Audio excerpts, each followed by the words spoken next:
শ্রমিক দিবস, ঐতিহাসিক শ্রমিক দিবস। এই শ্রমিক দিবসের পেছনে একটা ঐতিহাসিক ঘটনা আছে বা ইতিহাস আছে, যেটা হচ্ছে শিকাগো শহরে এবং আমেরিকায় তখন শ্রমিকদের ডিউটি ছিল 20 ঘন্টা 22 ঘন্টা। সেই শ্রমিকেরা 1866 সাল থেকে আন্দোলন করে করে করে করে তারা শ্রমিকদের 8 ঘন্টা শ্রম দেবে, এটার উপরে তারা আন্দোলন করেছিল। কিন্তু আন্দোলন করতে করতে দেখা গেল যে শ্রমিকদের আন্দোলনের মধ্যে তখন শিকাগো শহরে এবং যারা দায়িত্বে ছিলেন তারা শ্রমিকদের উপরে গুলি করে এবং বোম চাষ করে।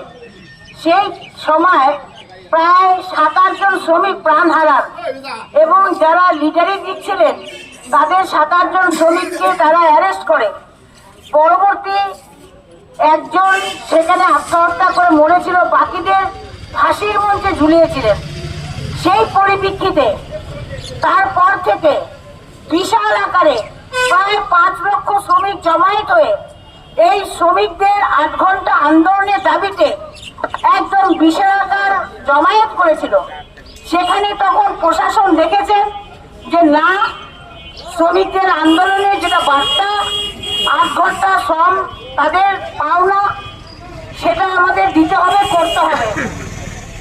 প্রায় 1866 সাল থেকে 1888 সাল অবধি তারা এই আন্দোলন করে গিয়ে শেষের দিকে সেই আন্দোলনে রায় তাদের দিতে হয়েছিল। আমাদের ভারতে প্রায় 93 সালে এই শ্রম দিবস প্রতিষ্ঠিত হয়। আজকে যারা শ্রম দিবসে যারা শ্রমিকরা তারা 8 ঘন্টা দাবি করার জন্য, 8 ঘন্টা পাওনা তাদের শ্রম দেওয়ার জন্য যে লড়াই করেছিল, সেই লড়াইয়ে হচ্ছে এই ইন্টারন্যাশনাল শ্রম দিবস বা শ্রমিক দিবস।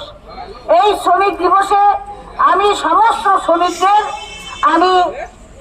তাদের কাছে আমি ভালোবাসা আমার অর্পণ করছি এবং তারা যেন ভালো থাকে, সুস্থ থাকে, তারা যেন খেটে খাওয়া মানুষগুলো যেন আমাদের পাশে থাকে।